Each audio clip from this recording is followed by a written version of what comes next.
Good afternoon, Louisiana. Welcome to the Fantasy Roundup here on bet.NOLA.com. Zach Ewing, your host, along with Spencer, the fantasy guru Urquhart, here to help you prepare for your fantasy football season. Back for a second week of the new year of the Fantasy Roundup. And Spencer, we got football drafts all over the place. I know I've got a league with a draft this week.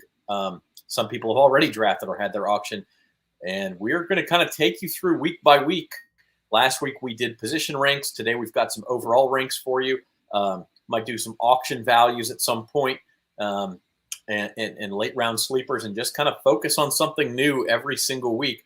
We've also got a little baseball to talk about in the fantasy world today with the trade deadline. The Nationals trading Juan Soto to the San Diego Padres. How does that affect his value? Josh Bell also goes to the Padres. We had a closer swap in Milwaukee and San Diego, so those guys will have different values, and we'll talk about that as we go forward. First of all, as always, we are brought to you by Caesars Sportsbook. You can go to NOLA.com/Caesars and get their best offer today for new signups. Your first bet, risk-free up to $1,500. You can bet it on just about anything. It has to be, I think, minus 300 odds or worse. You can't just go bet it on a huge favorite. But other than that, if you lose, you get your money back and you get to try again. So go to NOLA.com/Caesars and figure that out today. Where are you at in your fantasy prep, Spencer? I know you work all off season at this stuff, getting your rankings together and everything. Now, I assume you've probably had a draft already or are getting ready for one. Oh, yeah. I had my first big redraft last week, the Instagram Experts League, which was a super flex. So it had some interesting twists and turns in there. My first two picks were Kyler Murray and Dalvin Cook. Really pleased with that, considering how far Cook fell. I had pick 11 and got Cook in the second round. I was really surprised he fell that far. I know he's kind of injury prone, but yeah, as far as my preparation, I'm pretty deep into it. Where I've got all my rankings set, and just now it's tweaking them. It's like just I tweak them every few days and check the news, check the stock report. See, like today I saw Irv Smith having thumb surgery. Gonna have to move him down a few spots. Unfortunately, he's a guy that, again, he's just always hurt. So those kind of guys just got to be mindful of and just track the news and see who's trending up and trending down at this point. Because I feel like the ranks are the foundation of the ranks are pretty set in stone now that we're in the August. Absolutely, and we will have a segment later on of who is trending up and trending down throughout the first week or so of training camps around the NFL. And as we go forward through August and even into the season, it may be worth like a headline section. We'll talk about the biggest news of the week and how that affects the fantasy football world. So let's get into some of those rankings. You say you're still tweaking them, and I like that you mentioned Superflex too, because boy, is it a different world. I'm in a Superflex league too. I love Superflex. It's probably my favorite way to play because it makes the quarterback so important, and you've just got to get the quarterback right in those leagues. And in other leagues, as we know, fantasy football quarterbacks not all that important, and we're about to see that here. Let's take a look at your standard rankings. This is your overall standard fantasy football rankings for the new season. And let's take a look. You did top 25 at how long it takes to get to a quarterback as we go through the rest of it. You're going to start with running backs. That's very traditional. And I was a little surprised, Spencer, you don't have any wide receivers even in the top 6. So you're saying if you're in a standard league, have a pick anywhere in the first half of that first round, you're taking a running back.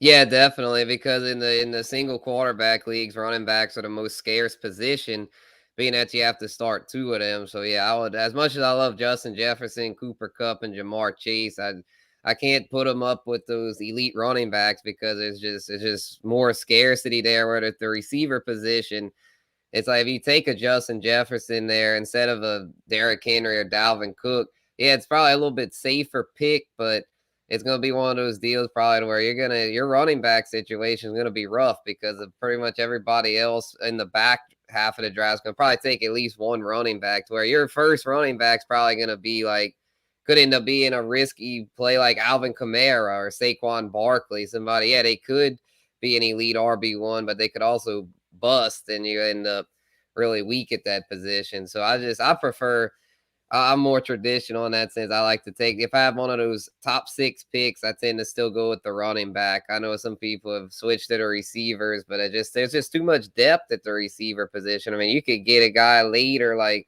Rashad Bateman, a younger up-and-comer, Gabriel Davis, or even a veteran bounce-back candidate like Michael Thomas. So all those guys have upside, where the running backs in that range are just kind of blah, like Chase Edmonds, Damian Harris. Those guys aren't going to come anywhere close to being a top 5 running back. We talked last week about the zero RB strategy or the hero RB strategy. And obviously, if you want to go zero RB and you're just going to fill up your roster with basically backup running backs with the thinking that eventually some of the starters will get hurt and you'll be in a good position, then I think if you're going zero RB, you do take a wide receiver in the first round, right? But if you're going hero RB, meaning you're just going to get one stud running back and then go scour the last half of the draft for backups, then you probably do need to get your stud in this first round.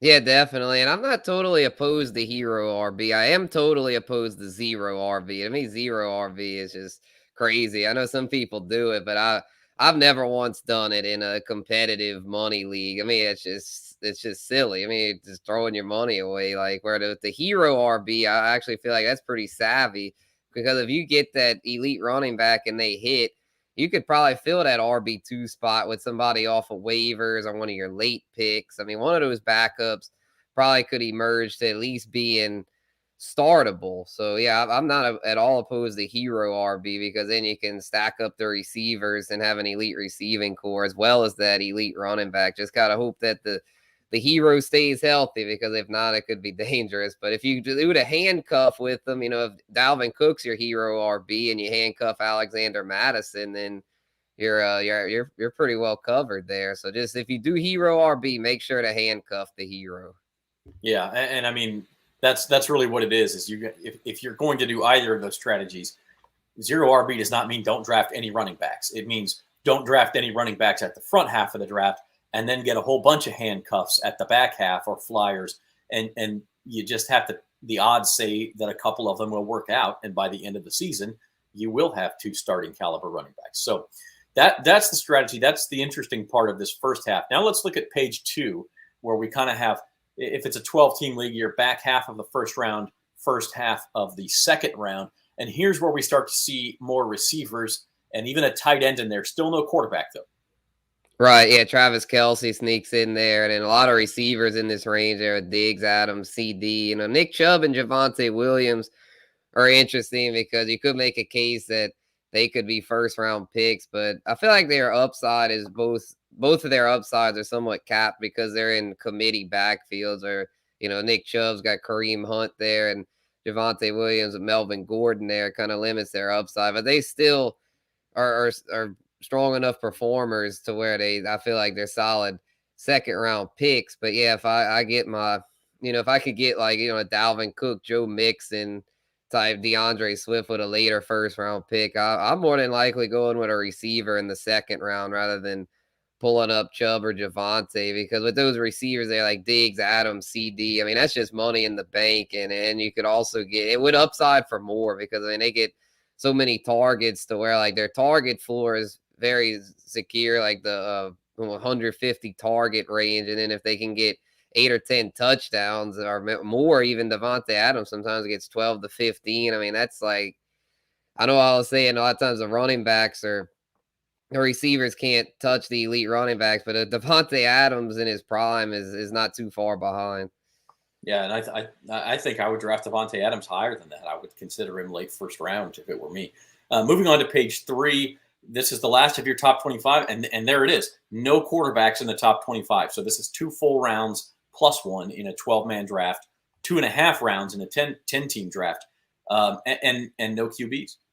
Yeah, I'm not considering one until the middle of the third round, and that would be Josh Allen because of the rushing ability. But yeah, even as much of a beast as Josh Allen is, I'm not touching him in the first 2 rounds, because if you take a quarterback that high, you're really sacrificing getting one of these elite players in this range. And there's a drop off after a lot of these guys. So like, there's a drop off after Mark Andrews at tight end, where then you're going to, if you pass on Andrews and take a quarterback, I mean, there's a lot more value to be had late with quarterbacks as opposed to tight ends. I mean, I'd rather wait to the 8th round and get Tom Brady as my quarterback as opposed to Dallas Goedert as my tight end.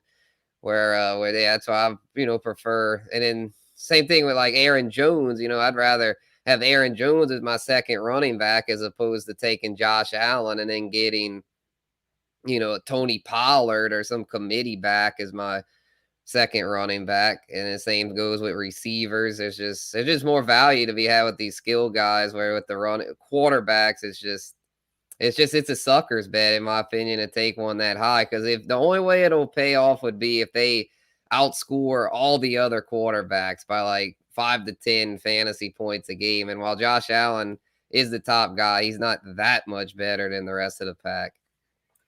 Very interesting, too. We talked about, we will talk about risers and fallers in training camp. And we see Alvin Kamara pop into your list there at number 24. He was not there last week, but with news of his court date in Las Vegas being pushed back 2 months, looking more and more likely like he will not be suspended this season, that any suspension would come after this season because, listen, court cases take months. And if this one's not even starting until the beginning of October, or maybe it's the end of September, you're looking at a long drawn-out process, and the season will likely be over before the NFL would hand out any punishment for Kamara. I still say if you could get him at number 24, if he's not going to be suspended, that's a pretty good bargain for AK. Yeah, for sure. Yeah, it's just the only concern would be if if the commissioner's exempt list would come into play, if at some point the surveillance video would get leaked out to where then people would get outraged, and then it would kind of force Goodell's hand. So I'm still not that's why I didn't move him up too much. I moved him up some because there is a chance he gets, out of it scot-free as far as this season. And I mean, in redraft leagues, that's all you need to where he could end up being a steal there in like the late second, early third round. It's one of those things though, like if you take him there and then he would get popped with a suspension, that's a huge hit because then that's one of your key players that you're counting on at a scarce position. Then you go from having that elite production to boom, nothing. So it's like, he does get a stock up, not denying that, but it's still one of those things that I'm not 100% sold that he's going to get out of it with no suspension. And listen, the other thing about Kamara is he's had some injury problems the last couple of years, some soft tissue stuff, and that kind of stuff, as we've seen with Christian McCaffrey and Julio Jones, another good example. It tends to just kind of pop up. The older a player gets, the more he has trouble with that stuff. Yeah, unfortunately. And then I think last year he had the knee concerns. He's had some knee problems as well. And it's soft tissues and knees. Those are the detriment downfall type injuries to most running backs, especially the knees. So in a way, I was kind of hoping Kamara would get suspended early to where then later in the year he'd be in midseason form. But he's definitely gonna be out there week 1. So if anything, it might be one of those deals where if you draft him, maybe try trading him after the first month or so, to where then you won't have to worry in case he gets suspended. Yeah, and it's a risk, but there are almost every single one of these guys, even Jonathan Taylor at number 1, running backs get hurt. They do. And so, and not that other positions don't, but running backs do more than any other skill position. And so you're taking a running back early. Like you said earlier, you got to handcuff him. You got to keep your fingers crossed that he stays healthy, or that any injuries he has are more of the short-term variety. On the other hand, if you are in a superflex league, and this is where we just went through your traditional standard rankings, no quarterbacks in the top 25. For those who are in a superflex league for the first time or are curious about it, don't know how it works, check out Spencer's superflex rankings. Whoops, that's the wrong one. I'm going to get those. Do you like Trey Lance for superflex? I will get the superflex rankings up. And in the meantime, though, obviously in a superflex situation, you've got to, here we go. You've got to take quarterbacks because you need to, pretty much you're always going to put a quarterback in that superflex spot anytime you have one available, right? Yeah, for sure. Yeah, and the good thing with superflex is you're not forced to take one, which is why a second one. I mean, which is why Jonathan Taylor's still in the top 4. If this was 2 quarterback, I mean, hell, I'd probably have the whole top 10 be quarterbacks because then you're literally forced to start 2. But at least with superflex, it's a little more flexible to where if you have really bad luck with injuries. But I'm still, if I get a top 3 pick, I'm still going quarterback Because to me, Josh Allen, Justin Herbert, and Patrick Mahomes give you a significant positional advantage, especially considering all 32 starters are going to get picked. So it's like if you wait too long, you might get stuck with Mac Jones and Drew Lock as your two quarterbacks. And if that's the case, you're not winning the league. I don't care how good your skill players are. If those are your quarterbacks, you're going to be up against it, because it's like you need to be in super flex, because that super flex spot is flexible to where you can put a skill player there if needed, but you need to make sure to get at least one top 12 quarterback, one consistent quarterback you can fit in that, the one spot where you have to start a quarterback. The super flex spot, I kind of play it as the draft goes. If someone falls into my lap like a Trey Lance. I think we might have lost Spencer there. Spencer, you with us? And Spencer froze up. But yeah, I mean, what he's saying is absolutely correct. You've got to get the quarterback early. If not the first round, then for sure in the second or third round. Am I back now? Yep, I think you're back. There he is. Cool. All right, yeah, my bad. Yeah, well, the internet's bad. I can't. No, you seem to have more and more problems with that. Yeah, it's crazy. But let's see. Yeah, I'll say about the Trey Lance, Trevor Lawrence thing about the super flex strategy. If a guy like that falls to you in the middle rounds, or even like Tua Tagovailoa, Derek Carr, Kirk Cousins, like one of the higher end QB2s, by all means take them. But if there's a big run on those guys to where you could get like an AJ Brown there instead, like I'd go ahead and do that, and then try to piece together like a few later ones, like Davis Mills, Mitch Trubisky, Daniel Jones. Like get a couple of those or three of those in there, and then out of the three of them, you could just play the matchups for that super flex spot, and then you have your elite QB1 already locked in. Yeah, I mean, I think you have to take at least two, right? In a traditional league, you can get away with one quarterback and then make a waiver pickup on a bye week or whatever. You've got to have at least two, because number one, quarterbacks are typically going to outscore anybody else you'd have in the flex spot, and number two, if your starter gets hurt, all 32 starting quarterbacks will get taken in a super flex draft. And that's the danger. I'm taking at least three. Heck, in the Instagram experts, I took four. I took Kyler Murray, Justin Fields, Mitch Trubisky, and Jimmy Garoppolo. Yeah. Now, if you're going to take if you're going to take three, you better do it somewhat early, because if you do the math in a 12-team league times three quarterbacks, that's 36 quarterbacks. So if you want a starter, you're going to have to take your third relatively early. Otherwise, you'll end up, Jimmy G is a good example. Maybe a guy who isn't starting right now, but, has a chance to later on in the year. Or Kenny Pickett. Maybe he's not starting right away in Pittsburgh. Yeah, he got by picked. The end of the year, he will be. Yeah. I mean, I agree with you. I think you do need three. You certainly need at least two. And that's why you take one early.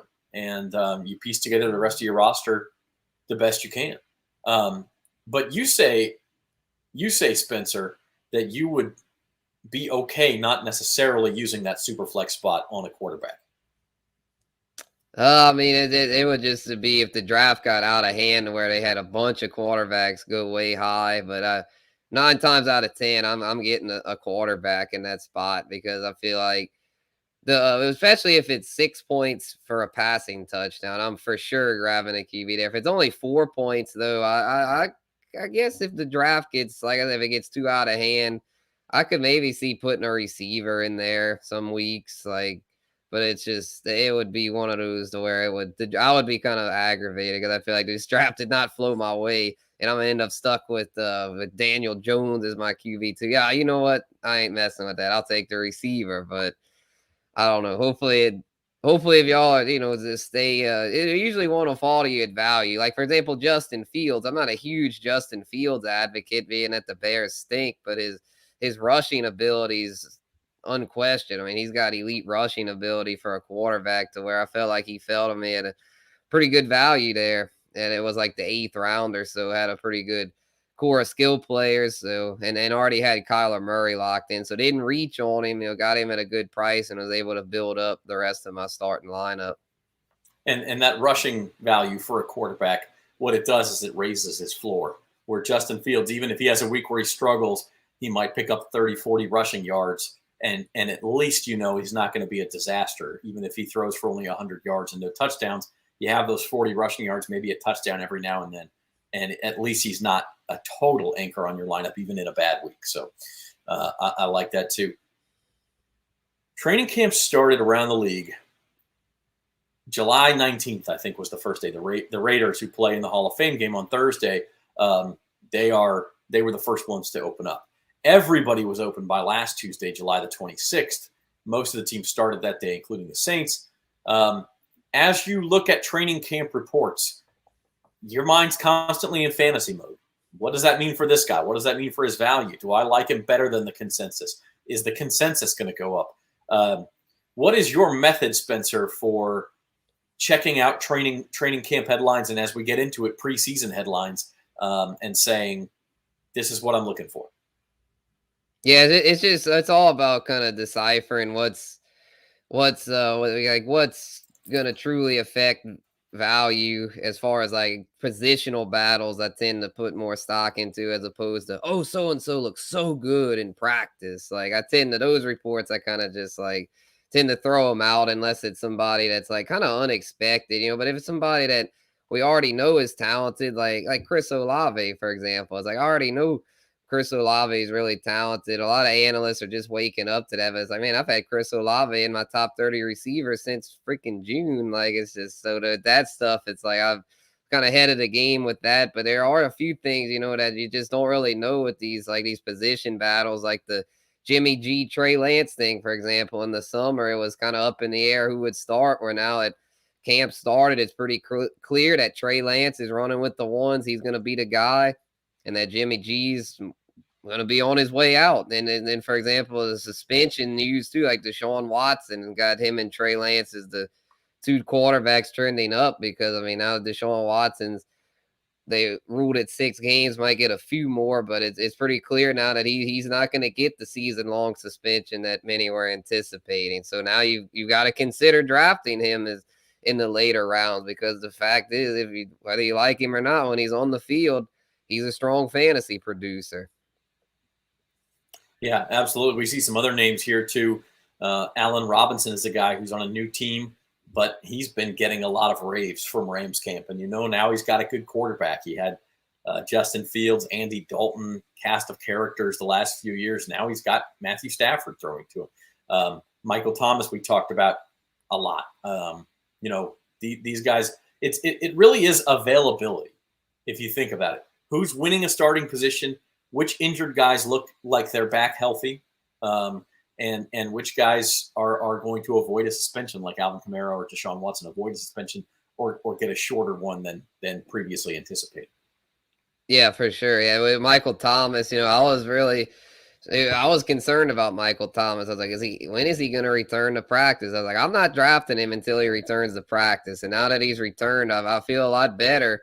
But I'm still not going to draft him way up high like some analysts are doing. But I feel pretty good now about taking him as a mid-round, like WR3 kind of option.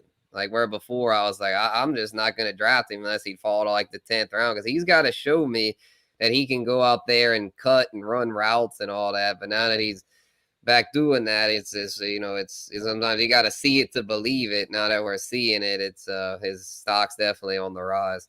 Yeah, we said it last week. Do not draft Michael Thomas until you see him in action. Well, now we've seen him in action. And so things change quickly in a week. Our good friend Jerry is here. How you doing, Jerry? He says the Saints are firing on all cylinders after week 1 of practice. It's always a good thing. You want it more after week 1 of the regular season, but we shall see. So far, so good out of Metairie for the Saints camp. Here are some guys, however, for which training camp maybe not going quite as well as you anticipated, Spencer. Right. Yeah, not a whole lot of bad news so far with training camp, but the injuries are starting to pile up. I had one recently that they could add on there. Tim Patrick, he fell on his leg after making a diving catch today. They're not sure of the severity, but they're concerned that it could be bad since he was carted off.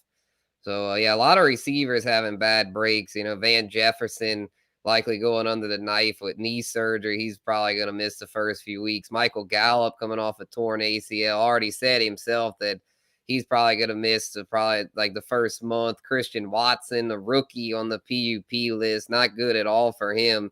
because as a rookie, you want to get all the reps you can get with Aaron Rodgers. And if he's not on the practice field, he's probably not going to do much until the midpoint of the regular season. Chase Claypool, another one who's banged up again, always seems to be hurt. He's talented, but just can't seem to stay healthy. J.K. Dobbins, kind of like Gallup coming off an ACL, and his was worse. He had like an MCL and other ligament damage to where it's uncertain if he'll be back. And then, Antonio Gibson was on there too. He's another one. Like Claypool, it's like he's talented, but just always banged up. There's certain players that it's just, Irv Smith, another one, got hurt today. Some guys just can't seem to stay healthy, unfortunately.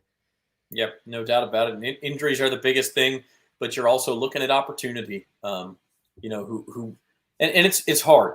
Finding the guys to fade in training camp if it's not injury can be hard because no coach, no teammate wants to give a negative scouting report on one of their own guys.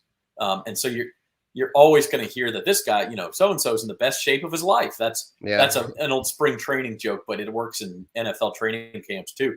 Best shape of his life.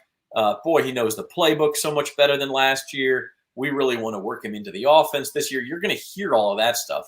Some of it may be true. Some of it may not be. What you're not going to hear is, boy, it seems like he just doesn't know the playbook at all this year. No one is ever going to say that, right? So you have to kind of comb through these things, read between the lines just a little bit, and find out exactly what the issue may be. Who was it?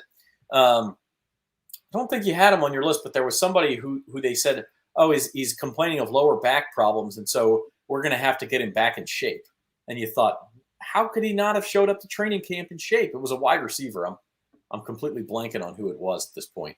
But that's the sort of thing where you're like, there's something funny going on there, and I'm not drafting that guy.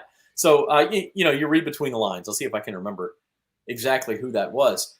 But you are watching the Fantasy Roundup here on bet.nola.com. Every Tuesday between now and the NFL season, we will take a look at fantasy football auctions, drafts, rankings, anything you need to know, sleepers to get ready for the season. And then once the season starts, we'll do as we did last year, recap every single week, talk about waiver wire pickups, do some DFS, anything in the fantasy world. This is your home for it. Want to wrap today's show up with a little look at baseball. Of course, the trade deadline today, it's about 2.5 hours, already had the mega deal. The Washington Nationals trade Juan Soto to the San Diego Padres. They win the Soto sweepstakes, sent over a couple of major leaguers to Washington, including C.J. Abrams, who's their top shortstop prospect, along with a couple of other of their top prospects. So they paid a hefty price. They also get Nationals first baseman Josh Bell in that deal. What is your take on this deal and what it does specifically for the guys who everybody already has owned, Soto and Bell, to their fantasy value? Yeah, I think it helps them, being able to be on a contender now on a better lineup. I see it, especially for Soto, because Soto is kind of struggling there, only hitting like 240. It's crazy to think the guy that most people consider the best hitter in baseball was hitting like almost 100 points below what most people expect him to hit. And he's a guy he's like a 300 plus hitter. So I definitely think his stats are about to go through the roof there. Now he'll be rejuvenated being on the contending Padres team. Bell should be about steady. His stats I don't think will change much, but Soto's I think are about to spike. Yeah, I like what you said about the lineup, because if you're imagining Fernando Tatis Jr. is working his way back, he's about ready for a rehab assignment. So give that 2 more weeks, he'll be back in the lineup. You imagine he'll lead off. I would think Soto may hit second, followed by Manny Machado and Josh Bell in that lineup. I mean, that is just... listen, you got Tatis and Soto getting on base all the time. You know who else is going to be helped by this is Manny Machado. Think about how many RBI opportunities Manny Machado will have in the last couple of months of the season. And so, if I have Manny Machado, I'm happy as well, because, they're going to face some good pitching. They face the Dodgers, I think, 7 more times this year. But they also play some games in Coors Field. In fact, I think they're in Coors Field right now. I don't know. Soto and Bell probably get there tomorrow. But it's a good situation. Any Padre you have in that lineup. A lot of other things going on in the trade world. What you did, Spencer, is took a look at some guys who are owned in less than 50%. In fact, all these guys owned in less than 35% of leagues who could help you make that push for the playoffs down the stretch. If you had a guy get traded, if you have an injury, if you have one of these things. I have Julio Rodriguez in 2 leagues. He's on the IL. So who do you pick up to replace him? Here's some ideas that you came up with. For sure. Yeah, I think a good Julio replacement, for example, would be Leody Taveras, a young outfielder for the Rangers. He got a good power speed combo to him with his skill set, and he's been hitting well. He was a guy had come up last year and couldn't hit. He was promising because he was athletic, but he's not hitting. Or this year, he's hitting over 300. I know it's a small sample size, but considering he's got power, speed, ability, I think he's worth an add. Jorge Mateo for the Orioles. He's versatile, can play a lot of different positions, and he's a strong stolen base guy, already over 20 stolen bases. So if you need stolen bases for those in roto leagues, go look at Mateo. And then Nolan Gorman, if you're in need of power, he's been seeing more playing time from my Cardinals, and he's a slugger, man. He's not going to give you much in stolen bases, but he'll hit some home runs, man. That dude can.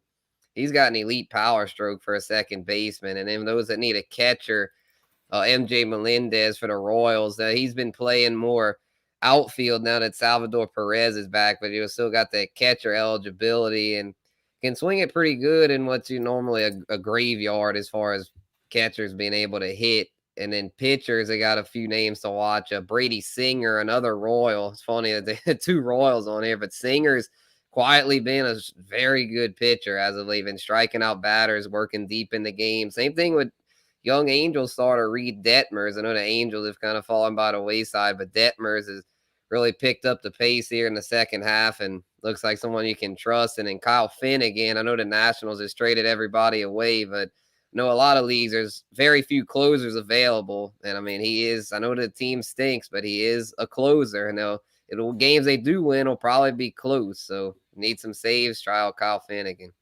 Yeah, Washington Nationals, as bad as they're going to be talent-wise, are not going to finish the year 0-55. Like they're Right. going to win some of those games. And like you said, they may be close. I'll give you another name just based on today. Jorge Lopez of the Orioles, their relief pitcher, traded to the Brewers, who now I don't know what their situation is at closer. Or excuse me, he traded to the Twins. The Twins. Yeah, the Twins. That's an ugly committee there. Yeah, an ugly committee there. But what it does do is clear the way in Baltimore for Felix Bautista to be the #1 closer. If you haven't seen this guy, filthy stuff. I think it was 55 strikeouts and like 41 innings pitched. He is going to be the closer, and Baltimore's been playing better. And I know they've jettisoned a few parts. Trey Mancini went to the Astros. We talked about Lopez to the Twins. But they're still going to win some games. And Felix Bautista's nasty. He'd been working in the 7th and 8th inning. There's a guy who's owned in less than 10% of leagues. If you need saves, I went and got him this morning in one league. Go get Felix Bautista. He's bound to pick up some saves over the last 2 months of the season. And he's not – the way he's pitching, he's going to help you in Ks and ERA and WHIP as well. 100%. Yeah, that would just happen, the Lopez deal. So, yeah, he's probably better than Finnegan. It's just tough to – get these guys picked up ASAP because they're going to get picked up quick by people that need saves. If you need saves, get them now. It changes every single hour. And a new one just comes in. Joey Gallo to the Dodgers. The Yankees finally get rid of Joey Gallo, who's been a disaster in the Bronx. And you wonder if he can pick up any value in a new setting. He had tremendous power when he was at Texas. I wouldn't go run and pick up Joey Gallo right now because, listen, the guy's been striking out every other time up. But keep an eye on him. You want to be first in line. If he does sort of rediscover that stroke, if the Dodgers fix something in his swing, if it's just a situation where he was pressing in New York, it could be a rebirth situation. If he's getting ABs in that Dodger lineup and he starts to pull out of that slump, you want to be ahead of that. Otherwise, somebody else pick him up and beat you with it. Yeah, that's true. Yeah, kind of like with Max Muncy, kind of in the same boat with the Dodgers. He'll probably end up losing at bats to Gallo because it's like somebody just he hadn't been getting it done, and Gallo wasn't getting it done with the Yankees. So yeah, maybe a change of scenery is what he needs. It's just one of those things. Even if he does get going, he's still going to kill your batting average. He just sucks as a hitter, man. He's got power, but man, he's one of those like Mendoza line kind of guys. Yeah, but if you're looking for power, man, if he gets it going, he has that. That's for sure. All right, that's going to do it for us today on the Fantasy Roundup. Spencer the Guru and Zach Ewing here with you. We will be back next Tuesday at our new time, 2 o'clock p.m., live on these same social media channels. Of course, you can watch us on demand anytime at bet.nola.com. We're powered by Caesar Sportsbook, and we'll be back Thursday at 4 o'clock for the next episode of Bayou Bets. Spencer and I will be joined by Amanda McElfresh, one of our branded content writers and also an avid sports bettor, and we're going to get her takes on the NFL season to come and a few other things as well. So until then, appreciate you joining us. For Spencer, I'm Zach. Have a good day, everybody.